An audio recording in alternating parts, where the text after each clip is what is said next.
breaks are one of the reasons why we absolutely could not put this on social media. I think if we even cut this and put it on social media, my guess is it's going to be banned, and it will just be one more strike against us to silence our voice.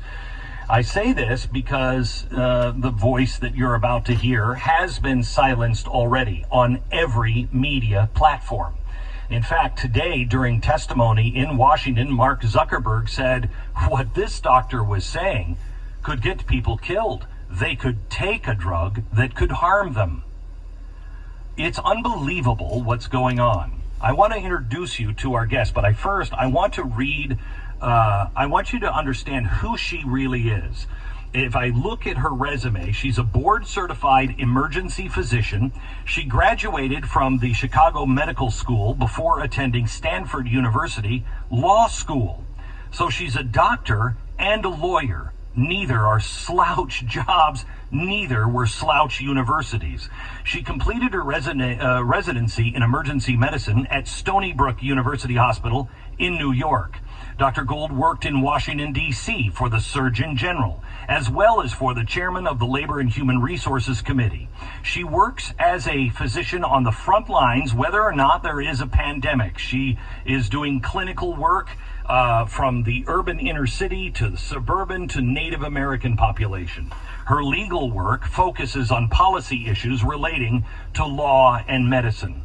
Because she was banned yesterday after she founded America's Frontline Doctors, a group that is under heavy attack, essentially just trying to help patients get information.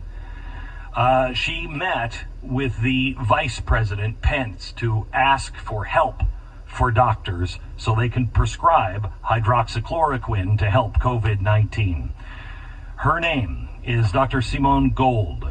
Doctor, welcome to the program. Thank you. Thank you so much.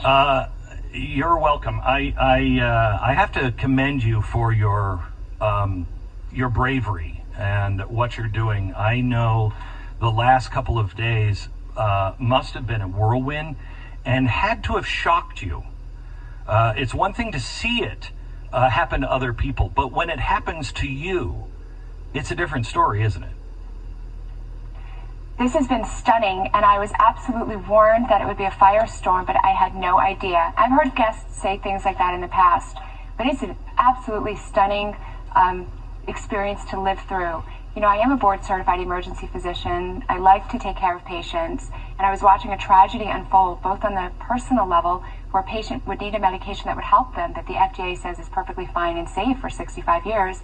And then as an American, I'm watching people live through such a censorship and disinformation campaign that I'm watching free speech die. So I think my background as a doctor and a lawyer is really what informs me, and it makes what I'm seeing in front of me so incredibly tragic.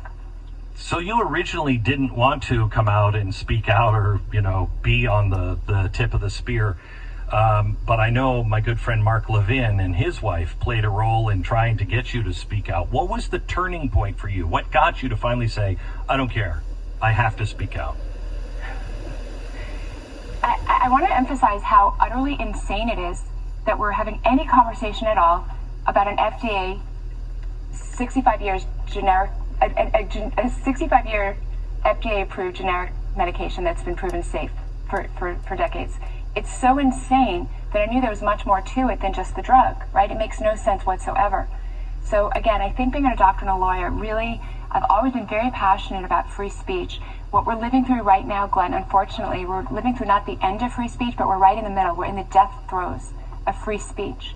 When a physician can't speak to their patient and a patient can't speak to their physician, we're seeing the collapse of our entire society. This is what it's based upon. And what do I mean? Of course I've been censored. Of course doctors have been censored. But the patients have also been censored because they've been given so much disinformation that they don't want to ask questions or they don't want a treatment that helps them. So they've both been censored. So my doctor prescribed hydroxychloroquine along with other drugs for me. My whole family came down with COVID. He was using it, get started on this flight right away because if you start early, it can actually help. But he told me he was afraid of losing his license for prescribing it. And he said, it's madness what's going on. So why is this happening? Is there a possibility nobody makes money on a generic drug that's been out for 65 years? Or is this just all about Trump? Or what is happening? Let me walk you through this. It's very interesting for your listeners and viewers. So doctors prescribe on-label and off-label all the time. It's irrelevant to a physician. When a drug is approved on-label, for example, for pneumonia, let's say, once it's been approved by the FDA as being safe, you then can use it off-label for another use. So when COVID came around, it looked like chloroquine and hydroxychloroquine would be helpful. So we fully expected to use it off-label. All of a sudden, we were told we couldn't use it off-label anymore. The way we were told that is various governors of various states tell their state medical boards and their state pharmacy boards that a physician can't use this for off-label use. This has never happened in the history of medicine in the past. It's just shocking. There is no degree that I can use to tell you the enormity of such a statement. Like everybody else, I actually thought this had to do with President Trump, right? He says hydroxychloroquine is promising, then the media just poured hatred all over that drug, right? It's about the drug. It turns out I don't think it is. For about 6 to 8 weeks, that's what I thought too. Then I looked into it a little bit more closely. It turns out that hydroxychloroquine or chloroquine is over the counter in much of the world. Interestingly enough, it was over the counter in France, all right? You know when it got pulled over the counter? Let me explain. Over the counter in France, they moved it to a list 2 poisonous substance, which requires a prescription. You know when they did that, Glenn? They did that on January 13th, 2 months before President Trump breathed a word about it. You might ask, the next question is, why would they do that? And what I will say is you have to always look at who benefits when you knock out one contender, right? So hydroxychloroquine works early. To the extent that there's anything else, like remdesivir, that works late. It doesn't work nearly as well as hydroxychloroquine, and it's late. So if you knock out the early drug, there's obviously an opportunity for the late drug. January 13th, why did France pull it off the shelves?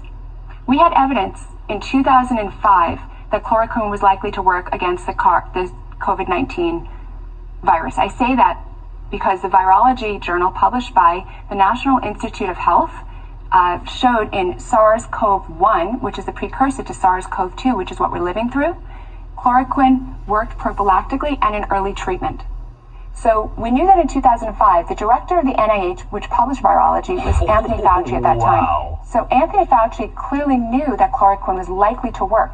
So my question is, if people want to say, well, we don't know if it works, which by the way, we do know now, but even if we didn't know back then, a few months ago, that it worked, it was certainly a likely contender, because back in 2005, virology, they published that chloroquine worked for SARS-CoV-1, which is, by the way, 78% identical to SARS-CoV-2, otherwise known as COVID-19. In fact, I don't know why we call it a novel coronavirus. It's not really quite novel. It's 78% identical to SARS-CoV-1. It was predictable that it would work. I have heard... And by the way... Go ahead. There's a lot of information I have for you. A lot. Yeah, no, I'll just keep going. Let me take a quick break, and then we'll give me 1 minute to break and right back. We're with Dr. Gold. You have got to be discredited. I mean, they are going to come after you like nothing I have seen. So, Dr. Gold, we have about 3.5 minutes left. I want you to pick, something that you think everybody needs to hear. And if you would consider coming on radio tomorrow, I will give you the full 3 hours just to talk. You are remarkably refreshing. So we can talk about that after the show, and join us for radio tomorrow. So what are the things that I've got a list of questions, but I would rather ask you, what is the 1 or 2 things? Yeah, go. The most important thing for the American people is that the restriction on hydroxychloroquine is due to overall censorship in our society. When doctors are being censored from what they can say, when there's a narrative of groupthink that we have to follow, everyone in America is going to be in jeopardy. So the biggest overall issue is the censorship and the disinformation campaign. We're seeing it now aggressively with hydroxychloroquine, because if you can get access to hydroxychloroquine, you can live or you cannot be sick. So that's critical. The governors are restricting our ability to do that because they're instituting rules that stop doctors from doing it and empower pharmacists from filling our prescriptions from doing that. So that's the concrete way we're experiencing The disinformation campaign is actually killing people. Harvey Risch, the famous Yale epidemiologist, has estimated that 100,000 Americans would be alive today, right, if we didn't have this massive disinformation campaign. The other really important thing specifically about the COVID-19 issue, if I could just say this, is that when people like Zuckerberg, which I just heard you say, said that what I was saying is potentially false information, I'd like to know where he went to medical school, all right? Because when you look at graphs all over the world, let's look at Sub-Saharan Africa. Sub-Saharan Africa has the death rates, case fatality rates, a fraction of what we have, maybe like 1% of Western nations. This problem with COVID-19 deaths is predominantly Western European or American problem because we don't have access to chloroquine. You can get chloroquine in Latin America. You can get chloroquine in Africa. You can get chloroquine over the counter most of these places. You could get it over the counter in France and in Mexico before this whole thing started. So I'm saying, as a doctor, a person who's trying to heal patients, I would like to just give my patients hydroxychloroquine and zinc, which will save their lives, and also remove the spiderweb of fear that has overtaken Americans. We need to eliminate the spiderweb of fear. It's not the COVID-19 that's doing us in. It's a spiderweb of fear. Let's give Americans a way to say, you know what, I'm really afraid of this thing. So you know what, let me go to the pharmacy, let me just pick this up and grab it, put it in my pocket in case I need it. Other Americans who aren't as panicked over it can just go about their lives. Either way, both groups can go about their lives. I implore President Trump, it has gotten so bad, so dangerous, please, let's make this over the counter, or let's make it on-label usage at the very least. I beg of you to be on the radio with me tomorrow. I will give you as much time as you need, a voice that needs to be heard. Thank you very much. Back in just a minute. Thank you.